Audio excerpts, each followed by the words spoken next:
Hi, welcome to Keto Life Support, where we make your keto life sustainable, fun, and low stress. I'm Kim Howerton from theketonist.com, and I'll be coming to you weekly with some of my keto besties to bring you the practical, real-world keto advice that you need. Quick disclaimer, I am not a doctor, and even if we have a doctor in the house, he or she is not your doctor, and nothing on this show should be taken as medical advice. Always check with a trusted medical professional about your personal medical concerns. Let's talk about the insulin metabolism and insulin testing, and then hand in hand with that, of course, is the glucose. And then we can also talk about, wrap that up with a metabolism sounds bow. Fabulous. So yeah, that sounds delightful. That? So I know we in this community are super big into testing insulin numbers, fasting insulin, and I know you're a big fan of C-peptide. One, why do no doctors test this? And two, why should they? Well, the reason they don't test for it is because they don't know to test for it. And then if they did order the test, they wouldn't currently know how to interpret the results. And this is, or at least this is the story I get from patients who are transferring to me or coming to see me from a distance, is that they literally asked for a C-peptide and a fasting insulin by name, and their doctor said it wouldn't change anything anyway. That's a quote. Or I wouldn't know what to do with the results. That's a quote. Or why would you want that anyway? That's a quote. And so you can hear the ignorance in those comments, right? Like they literally just don't understand why you would even want that, how that would help, what that would tell you that would in any way help you manage your metabolic state. And so at least they're honest in their ignorance, right? At least they're not trying to pretend, which is a good, I guess. But you would think that a doctor would, doctors, the Greek root is teacher, and every good teacher is also a good student in my book. Anyway, you would think these doctors would be intrigued by a patient asking for this test, and perhaps they'd Google it or read the Wikipedia page or something. God forbid, get out a textbook and refresh a little bit, but I don't think many of them do yet. But I think that's slowly but surely changing because, once you've had 20 or 30 patients ask you for a C-peptide and a fasting insulin, surely to God, you'll Google it and go, what the hell is up with this C-peptide insulin thing, right? That's exactly what I would do. I would go, I don't know anything about this, but obviously these people think they do, so maybe I should learn something about this. So first, let me just say, what we're wanting to test and improve is our glucose and our insulin metabolism, because it looks like, especially if you believe in the carbohydrate insulin model of obesity, if you believe in the insulin inflammation model of chronic disease and metabolic syndrome, then these numbers are very, very important, right? So, and so we know that we need to check a fasting blood sugar, but we also know that severe type 2 diabetes can hide behind a normal fasting blood sugar. Therefore, we check a C-peptide or a hemoglobin A1C, which gives us a rough 3-month average of what your blood sugar has been doing. And so you may have a normal fasting blood sugar of 90. And then when you check an A1C, oh my gosh, look, it's 6.1. You're pre-diabetic and you had no idea, nor did your doctor. And so it's vital that you get an A1C checked so you can see the big picture of your glucose metabolism. And in that same respect, checking a fasting insulin gives you a snapshot of what your insulin's doing right at that moment.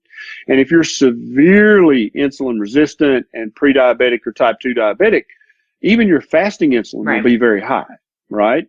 But still, you can, if you're just mildly pre-diabetic or mildly insulin resistant, you can have a normal fasting insulin. And that's why I love to check the C-peptide test, because unlike the fasting insulin, it doesn't fluctuate all through the day. It doesn't go up and down based on if you've eaten, if you've been pissed off, if you didn't sleep well last night. It doesn't change with all that. It's kind of steady through the day.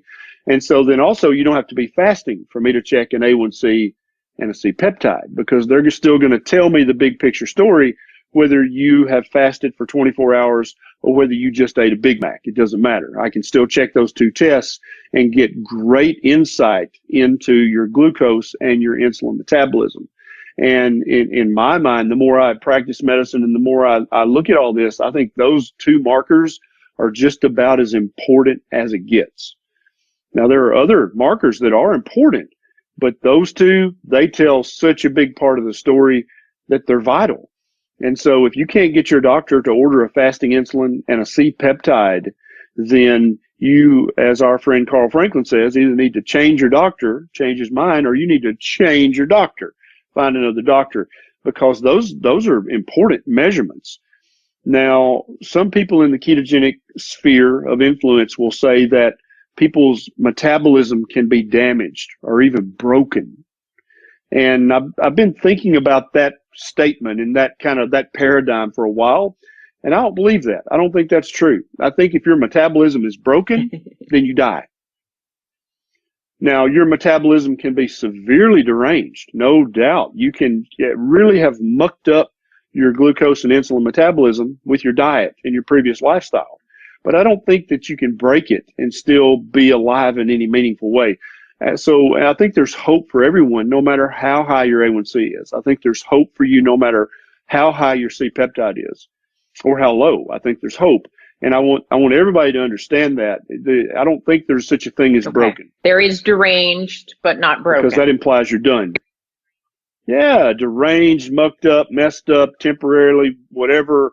But I don't think you can break your metabolism. Now, I'm not double dog daring anybody to go try it. I'm just saying, I don't think you have that. I think that what you have is fixable if you're still able to listen and watch absolutely. this live. Now, just let's talk real briefly so that people understand what is a fasting insulin testing and what is a C-peptide testing. So your pancreas, which is in the left side of your abdomen, it has alpha cells, which make glucagon, and it has beta cells, which make insulin. But the insulin doesn't start off as insulin. It starts off as actually pro-insulin, which is two insulin molecules stuck together with a C-peptide molecule in between and a couple other things stuck on there to make it pretty and symmetrical. And so when your pancreas is ready to secrete the insulin, it breaks this molecule apart. And so you have two insulins and a C-peptide, right?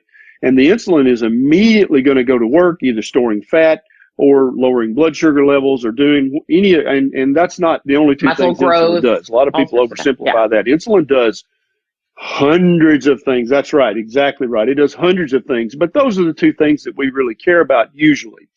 C-peptide, as far as we know, doesn't do anything, but I figure it does. We just haven't discovered it yet because the creator doesn't usually waste a lot of time or energy. Everything has a purpose, if not 20 purposes.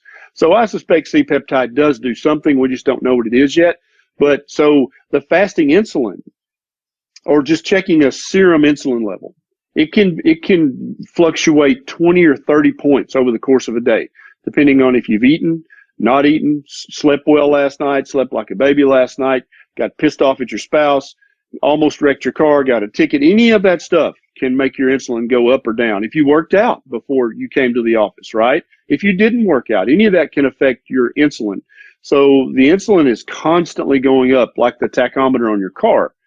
The C-peptide stays pretty much level all day, and it's a measure of how much insulin your pancreas is secreting kind of over the average day. And so I have seen multiple times when somebody would have a normal or just slightly elevated fasting insulin, but then their C-peptide is double or triple or quadruple what it should be. That tells me that their pancreas is having to work double time or quadruple time to keep their blood sugar within normal limits, because that's the main job of insulin, is to keep that blood sugar spike from happening. And so if you're eating enough carbs and you're constantly spiking your blood sugar, your pancreas is secreting that insulin to try to grab it and pull it back down and get it back down within normal limits, because high blood sugar is very dangerous and very damaging, right? And so that's how the C-peptide helps me. And so also if you come to the office at 4:30 p.m., I'm not going to be able to get a fasting insulin on you because you've eaten, right? But I can still check a C-peptide and I can get a reliable marker of if you're hyperinsulinemic or not. And also, if your C-peptide is much below 0.9, then I know that you may have late onset adult diabetes, right? I may know that you're a type 1 and you've been misdiagnosed as a type 2, which I've seen more than once. Most people, when they see a 50-year-old with an elevated A1C, oh, you've got type 2 diabetes. Well, hold on. How do you know it's not type 1? You don't know unless you check these labs. And so there are people running around with type 2 diabetes and they're prescribed metformin or glucophage, which is great for people with type 2 diabetes, but it doesn't help a bit if you're type 1, like literally none. It does nothing to help you if you're a type 1 diabetic. And so to get the complete picture of your glucose metabolism and your insulin metabolism, we need all four of those numbers. And why doctors don't know this? I mean, we were taught this. So this was included in your we were teaching. taught all this. Absolutely, absolutely. I mean, the insulin secretion and metabolism from the beta cells in the pancreas is absolutely part of our physiology teaching. But we just forgot about that because doctors are just like everybody else in the world. We get in a rut. We just do what we do. We get used to doing this. This is our standard panel we order. And if you try to deviate from that, it makes the doctor immediately uncomfortable because he's like, well, I would have to look up how to even interpret that test. I don't even remember what that means, right? And that makes doctors uncomfortable. Doctors don't like to be uncomfortable, so they say, no, I'm not going to order that. It's interesting. There's a real conceptual parallel between fasting insulin and fasting glucose to C-peptide and A1C, kind of like a confirmatory Absolutely. step. Oh, exactly right. And without those two confirmatory steps, you really don't know what you're talking about. Right. You don't know what you're dealing with. If you have a slightly elevated fasting blood sugar and you don't check anything else, they could just have a temporarily spike in their blood sugar and it'd be nothing. They could have type 1 diabetes. You don't know. They could have prediabetes or type 2. You don't know. You have no idea if the only test you test is a fasting. So would you say sugar. with a new patient, someone who you're very concerned about metabolic damage or metabolic issues, that you think that they definitely have, they're in that group of people, which is now a big group of people that have metabolic problems. If you could only give them 4 tests, would it be fasting insulin, C-peptide, fasting glucose, and A1C? If it could only be 4 tests, it would definitely be an A1C and a C-peptide, probably triglycerides, and actually I couldn't do just 4. That's against my nature. Dr. B only does excess. There's too much information I need to know about this patient. All right. Yeah. There's too much information I need to know. Too many organ systems I need to know about to just check 4 tests. Sorry, I won't put you in that box, sir. Okay. But I think, and you can disagree or agree, that C-peptide and fasting insulin are the most underdone tests that exist. Yeah. Oh yeah, big time. And like even endocrinologists, I've had patients come from endocrinology and say they wouldn't check my C-peptide. I don't know why. And it's almost like the paradigmatic ignorance that they have with the thyroid, where they're only check a TSH, they just won't check a C-peptide. Like, I don't need that. That is not going to help me. And I've had patients, who've watched our videos go, but how do you know that I don't have type 1 diabetes? Well, I just know you don't. Your blood sugar would be way higher than this. But doctor, I'm eating low carb. Couldn't I control my blood sugar if I was eating low carb? And that's it. They're done. They're like, no, that's just how it is. I'm not. Yeah, I actually have a friend, not to digress too much, who is a thin type 2 diabetic as diagnosed, and he's been for several years. His blood sugars are still wonky, even though he eats very low carb. So we've started to say, maybe you're not a type 2. Maybe there's something going on. Maybe you still have some beta function, but maybe there's some type 1 issues happening. And so, he's now in this place in between where he's like, who do I even talk to about that? Because my doctor was just like, type 2, case closed. Yeah. Right. And many of your listeners, because they're very intelligent, unlike other people's listeners, your people are smart. You guys they got smart. You as a resource.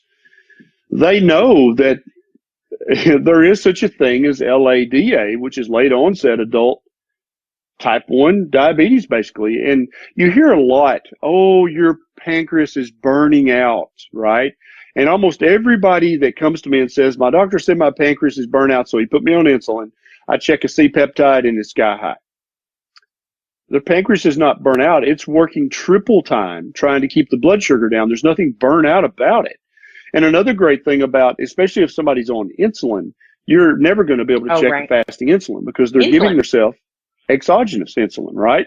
The C-peptide won't be affected by that, but the fasting insulin will. So that's another great use for the C-peptide as well, is to see how the pancreas, how the beta cells are functioning when it comes to secreting insulin.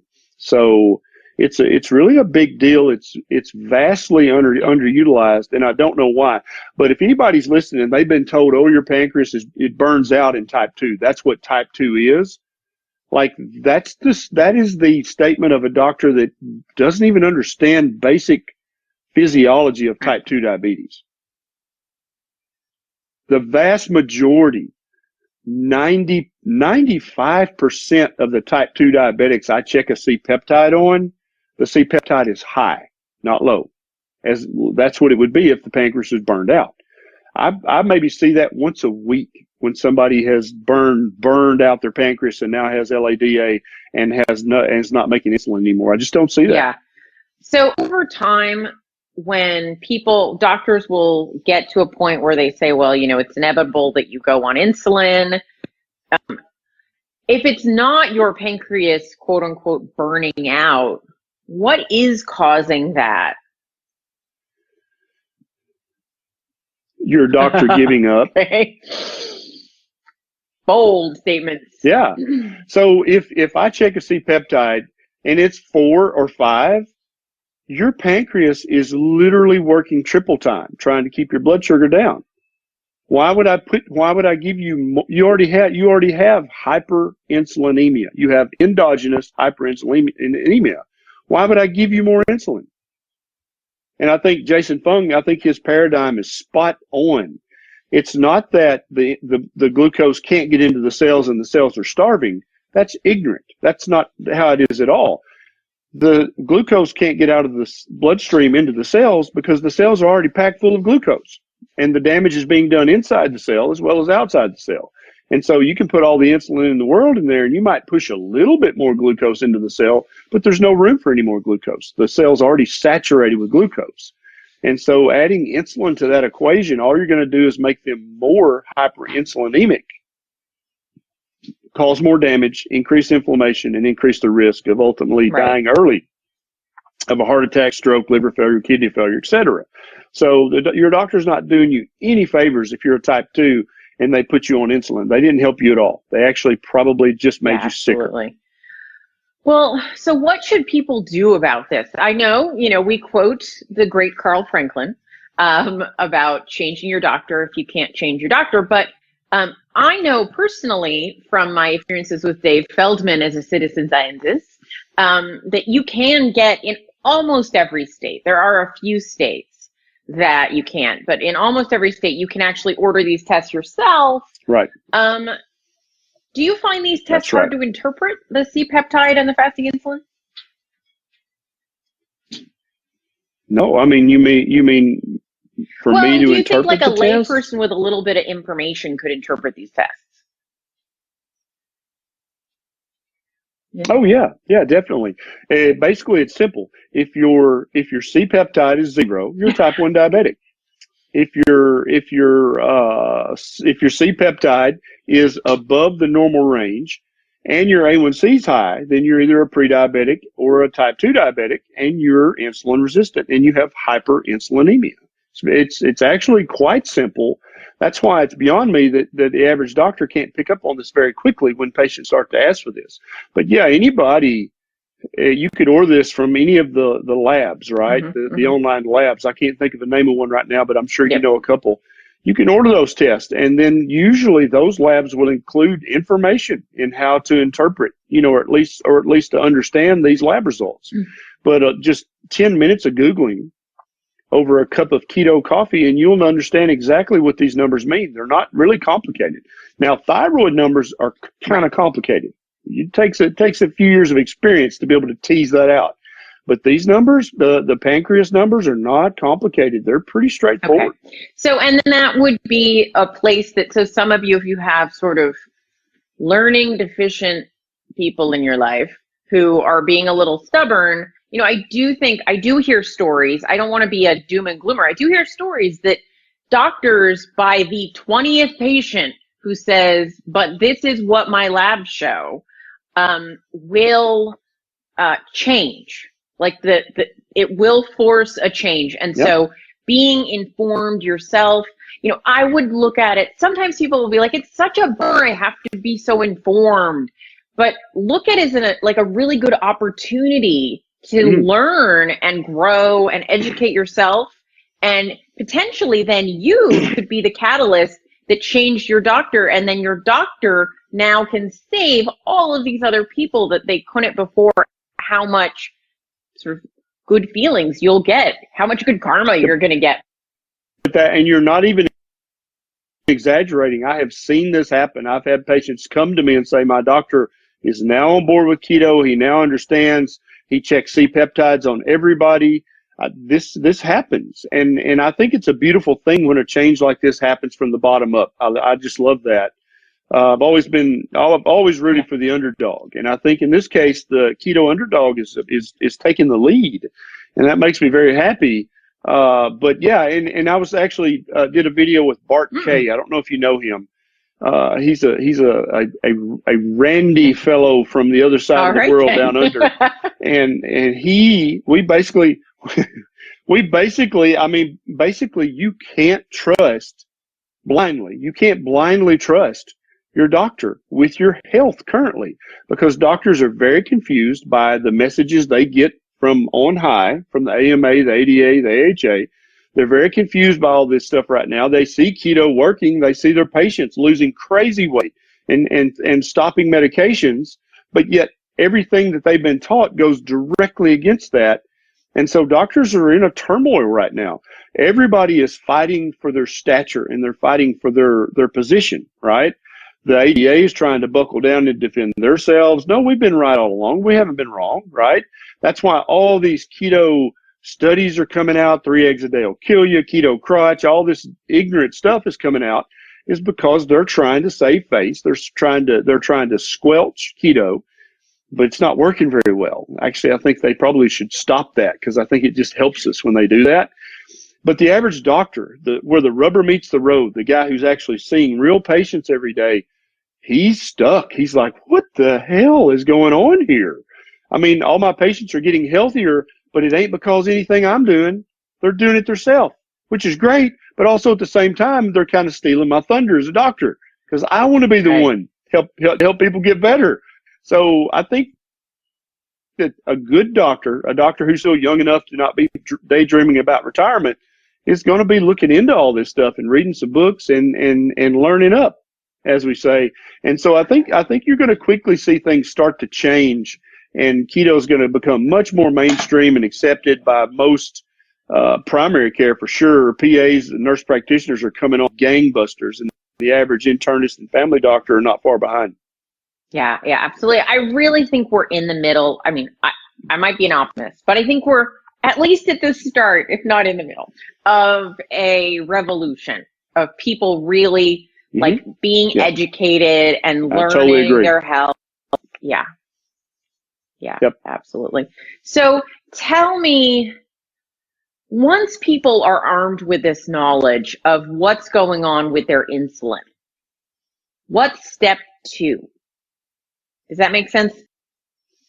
You were breaking up just a little. Oh, repeat that for me. Sorry, we've got a connection issue. So now we kind of know, like, one of the very important initial steps when you are trying to take control of your metabolic health is to find out how you're doing on these tests. What next? Are you trying to get those numbers down? What do you want to see over time? Yeah. So what you want to do is you want to have a normal hemoglobin A1C, and at the same time, you want to have a normal C-peptide, and you want to have both of those numbers with no medication, right? That's the ultimate goal. And the only way you can do that is by fixing your diet. That's it. There's really no other way. Exercise and putting on muscle might help a little with these two numbers, but the ultimate 80-90% of the solution here is diet. And when I say fix your diet, some people, as you know, Kim Howerton, can eat 50 grams or less of carbs a day, good quality, whole food, keto carbs, and do great. Their numbers are beautiful, they feel great, they look great, and everything's fine. Others among us need to eat 20 or less, right? Others among us need to eat 10 or less. And some among us need to eat 3 or less grams of total carbs a day, or their pancreas won't behave. And so I think that's excellent information to find out those numbers so that you can, because, then if you say, well, God, I'm already eating keto, I'm eating less than 50 grams of carbs a day, what do you think the next logical step is? Right. You got to cut the carbs. You got to cut the carbs, maybe go to 30. Try that for a month and then have those numbers rechecked. If that's not enough, go to 20. Wait 3 months, get those numbers checked again. And so you're going to keep tweaking your diet, because what we're looking for is the proper human diet. And my theory is that when you are eating the proper human diet for yourself, all your numbers are going to go to normal. These numbers we're talking about, not every single number, right? Yeah. If you're pregnant, your HCG is still going to be high, even if you're eating keto. But these numbers that we're talking about tonight, they're going to go to normal when you eat the proper diet, right? And that's the ultimate goal, is to have normal numbers with a delicious diet and no medication. That's the ultimate goal. That's what we're all working for. That's why we're all doing this, because if you have normal numbers and you're on no medication, you're very healthy. You're going to live a long time. If you've got normal numbers and you're on 5 different medications, is that really protecting you? Is that erasing all of your risk?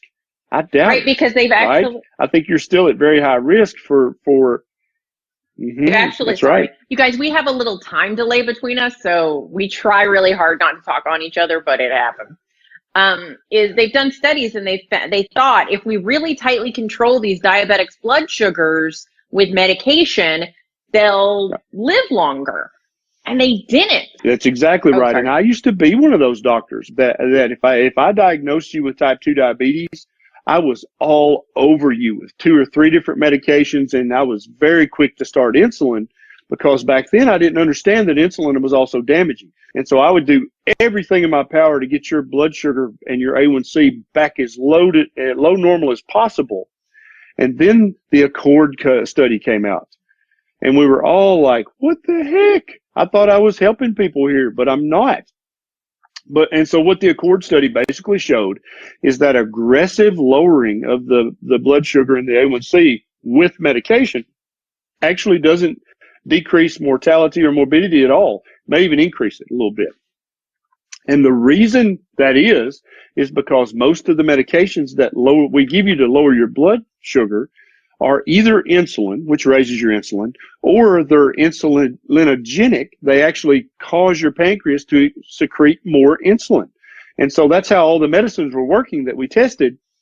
So then we're like, well, okay. So some doctors took the take-home message to be, so I just need to be happy if my patient has an A1C of 7. I just need to be happy with that. That's as good as it gets. And some doctors still believe that to this day. But other doctors, like me and Dr. Fung, said, maybe that's not the take-home message. Maybe the take-home message is that you still want a normal A1C, but you want to do it not with medication. You want to do it with diet and fasting instead. And so that's our paradigm, which is very different from the average doctor. And when we do that, not only does the blood sugar come down, but the insulin also comes back down to normal when you treat it with diet and fasting. And there hasn't been a big study done yet, but how could you say that is not going to increase their health span and lifespan? Because back to normal without any medication. Yeah, absolutely. You know, what I think is interesting is we've got somebody who's joined us today. I want to highlight a point, which is because some people will say, but I'm doing keto, I'm doing it all right, and my blood sugars are still high, or something to that effect. And we had somebody that we both interacted with a couple months ago who was keto, but her A1C was still in the diabetic range and wasn't coming down. and to which we both advised her that she wasn't low enough in her carbs, that she had to keep going, and maybe she had to go carnivore. And, I'm very pleased to say that today her A1C is in the normal range. But for her, even 20 grams of carbs were too high for her to maintain good blood glucose levels. Do you have anything you want to talk about that topic? Well, Anthony, I think you're exactly right. Some people do great with 50 grams a day. Some people have to be under 20. Some people have to be almost zero carbs. For some people, I know that sounds very unnatural, like, so I can't have carbs for the rest of my life? And what I would answer to that is no, you get to eat tasty, fatty meat for the rest of your life. Congratulations. You're welcome. Yeah. Right? Yeah. And so, I mean, if you're currently addicted to sugars and carbs, then that's going to sound like a crappy deal. But I promise you, the extended health span and lifespan that you enjoy is going to be worth it. Right? I don't believe that ancestrally we ever ate the amount of carbohydrates that we currently eat today. And I think that many people in many cultures in the past ate less than 5 grams of carbohydrate every single day for the majority of their life. And after thousands and thousands of reproductions with that kind of lifestyle, that's kind of where you need to be. Whether you like it or not doesn't really change the equation. Yeah. And it is, I've heard it with the type 1 diabetics, right? They'll say, well, every child deserves cake. And you're like, well, not if it's going to kill them. Yeah. To me, that's exactly analogous to saying every child deserves to smoke crack. It's no difference. Sugar has no positive effect on the human body and is potentially harmful. Crack has no benefit for the human body and is potentially harmful.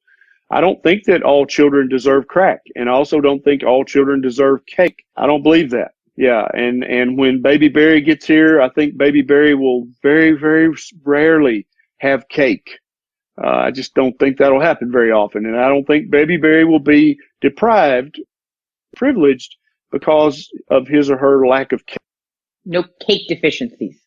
No cake deficiencies. And it's almost, and most people won't get this, but to somebody like me or Sean Baker, it's almost offensive for somebody to say, oh, every child deserves cake or every child deserves to have some candy, because, Baker has had to saw off legs and toes and feet. And I've had to say, yeah, your kidneys have completely failed. We're going to have to put you on dialysis, and your liver, you've got cirrhosis now. That's no fun for a doctor to have to tell a patient that, to say, hey, I'm going to have to take your leg. I had a patient, it's probably been 3 months ago, he came in and he's an uncontrolled type 2 diabetic. And he said, my foot's been kind of hurting me. And I said, well, take your shoe off and let me see. And as soon as he took his sock off, I knew he was going to lose at least 3 toes, if not the entire foot. And so, I mean, does he deserve cake? Do you think cake is what he wanted at that moment? When I was telling him, you're about to lose some meat, I'm going to refer you to the surgeon right now. We're going to get you in the ER, and they're going to get you prepped for surgery to cut off part of your body. Do you think he deserved cake? At that point, that argument kind of loses any meaning to me. Yeah. So we have had some questions about this, and I think maybe it fits into this dialogue, is sometimes people will have persistently high blood sugars, and then they'll get them kind of under control, but then they'll add more fasting or carnivore even. And they'll say, like, it's weird, my blood sugars are higher, well above 100. They're in a range, like, I don't even know if I should be okay with this. What does that mean? I kind of look at it as almost this rebounding effect. What's happening there? When you're eating lots of carbs, then your liver doesn't really have to make any glucose for your red blood cells, right? Because many cells in your body can't use fat. Your red blood cells don't have a nucleus. They don't have mitochondria. They have to have glucose in order to function. And so there are other cells in your body like that too. And so when you're carnivore or very, very low carb, your liver has to kick in gluconeogenesis, which is a perfectly natural thing. It's good. You want your liver to do that if you need the glucose. And so many people who are very fat adapted or carnivore, they'll notice that their fasting blood sugar is the highest number of the day. To me, that's just evidence you're very fat adapted. You're in ketosis most of the time. You're not eating enough carbohydrates, so your liver's making glucose to feed the cells that need glucose. Your liver's very good at that. It knows exactly when to turn it on and when to turn it off, unless you confuse it by eating a bunch of processed carbs. And so what I tell these people, because a lot of people only check their blood sugar once or twice a day.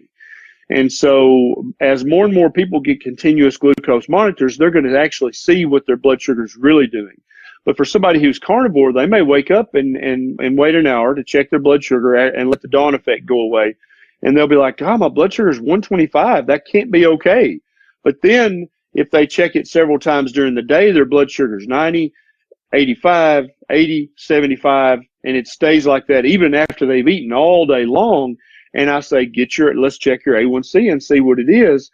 And invariably, the A1C is 5.3 or 5.1.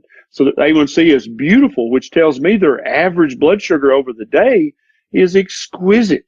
And then their C-peptide's normal. So I know they're not having to secrete a lot of extra insulin to keep the blood sugar down. So basically, ultimately, what we have to remember is that all of the lab normal values that we have currently were done on metabolically sick people, right? They just took people out of the normal population and drew their blood, and then they did that on 1,000 people, and then they drew the bell curve and said, okay, 2 standard deviations, that's the normal range. And if you did that, if 88% of the people you checked that on had at least one of the symptoms of metabolic syndrome, you're not going to have a true healthy human being number. You're going to have a falsely elevated sick number. And I think that's what we're going to find. I think a ton of research is going to have to be redone when it comes to nutrition. I think a ton of research is going to have to be redone when it comes to glucose and insulin metabolism. And I think a ton of the current lab normal values are going to have to be reassessed on people who are eating low carb, keto, carnivore, because the current normal numbers don't really apply to them. Right. Do you find, so I know Dr. Fung has mentioned this, that when people start fasting, sometimes they see much higher than expected glucose numbers. Is there any truth to the idea that we store glucose and it needs to burn off? Well, we store about 2,000 calories worth of glucose in a form called glycogen, 2,000 or 3,000 calories worth, which you can easily burn off in one very active day. And so there's really no long-term storage of glucose in the body. And so if you fast for one day, you've already burned the vast majority of the glycogen that you had stored in your liver and in your muscles. And so at that point, when you don't have any stored glycogen to break back down into glucose, your liver just starts to make glucose to feed the red blood cells and the other cells that need the glucose. And that's where that blood sugar spike is coming from. It doesn't mean that your blood sugar is staying high all day. It just means that it spikes up when you need it, and then it goes back down. It doesn't even spike up. It bumps up. Let's put it that way. That sounds better. It spikes up if you eat carbs, but it just bumps up if your red blood cells need some blood sugar. Yeah. And so then it comes right back down, and it stays very low normal for the rest of the day. And that's why these people, even though they'll have a 125 every morning or a 120 or a 115, they still have an A1C. So if I've got, like, though, a type 2 diabetic, somebody that isn't on anything maybe other than metformin, but they've had very high blood glucose for a very long time, I seem to run into this with my clients, and I advise them to get a better doctor than they have at the time, because they'll say, I don't understand why I went keto, my blood sugars came down to a really good range for a day or two, and now they're back up above 200. Is there some type of damage that needs to be fixed? What's happening there? There's about 100 different things that could be happening. Explain. Right there. Yeah, I mean, their keto could be Atkins bars and Atkins shakes, right? You don't know, and so we have to dig deep into that patient's history and their food journal and see what they mean by keto. I had a lady, I think I told you this, who started keto. And I said, what did you have for breakfast this morning? She had a bowl of oatmeal with bananas chopped up. And I'm like, honey, that's not keto. And she said, no. I took my capsules after that. and I drink a keto shake. And so she thought that magically canceled the sugar. And that's a true story. And so you never know what's going on with those people until you really dig into their food journal and what exactly they mean by keto, because not everybody understands it as well as you. I do find, though, that some people, their blood sugar goes into great ranges right away. But I also then get people who are discouraged because it might take longer. What's the difference between somebody who it's quick and slow? Yeah. So if you have a lot of fat deposited in your pancreas and you have a lot of fat deposited in your liver, neither one of them are going to work very efficiently right off the bat, right? And so it's going to take a while as you get into ketosis to burn the fat out of your pancreas, which I consider the most dangerous fat you can store anywhere on your body. And then you're going to burn the fat out of your liver. And when that happens, that's when you're going to have the sustained, easier version of keto. But if you're morbidly obese and you've got severe fatty liver and fatty pancreas and lots of central adiposity, all your numbers are not going to come back to normal after a week or two of keto. It's going to take a while to get rid of all the built up fat. It's going to take a while to get your insulin and your glucose metabolism back in balance. And that's not going to happen in a week or two for some people. Got it. Okay. I feel like we've done a good job of going over insulin, C-peptide. Is there anything else on this topic that we should hit? Okay. I don't think so. I think that's pretty good. Some people will have to, we will keep on their glucophage or metformin for a while, for a few months or even a year or two. Don't feel like that's a defeat or a negative thing. Glucophage is very helpful with controlling insulin metabolism. And it almost looks like it helps to the pancreas and liver to kind of get their mojo back. And some people especially who are morbidly obese, they might need to be on their glucophage for another year or two as they get the weight down to normal. What does a glucophage do? Glucophage does not elevate your insulin level. It's one of the very, very few of the older diabetes, type 2 diabetes medications that doesn't do that. It basically makes you more insulin sensitive. And then it helps the liver do a couple of things too, which quickly get very complicated. But it basically improves your insulin and your glucose metabolism without bumping up your insulin level to do it. Well, we've had a fabulous session. Thank you so much for joining us on Keto Life Support. If you'd like more, you can join our friendly Facebook group, Keto Life Support. Can't find it? Go to ketolifesupport.com. If you ever want to suggest a topic for discussion, that would be the place to do it. We'd really, really appreciate it if you would go to your podcast app and subscribe, because that's awesome. And what would be super awesome is if you'd be so kind as to write a review for us. Though we would love it if that review was awesome, just writing a review is all we ask. So have a fabulous keto week, and we'll see you next time.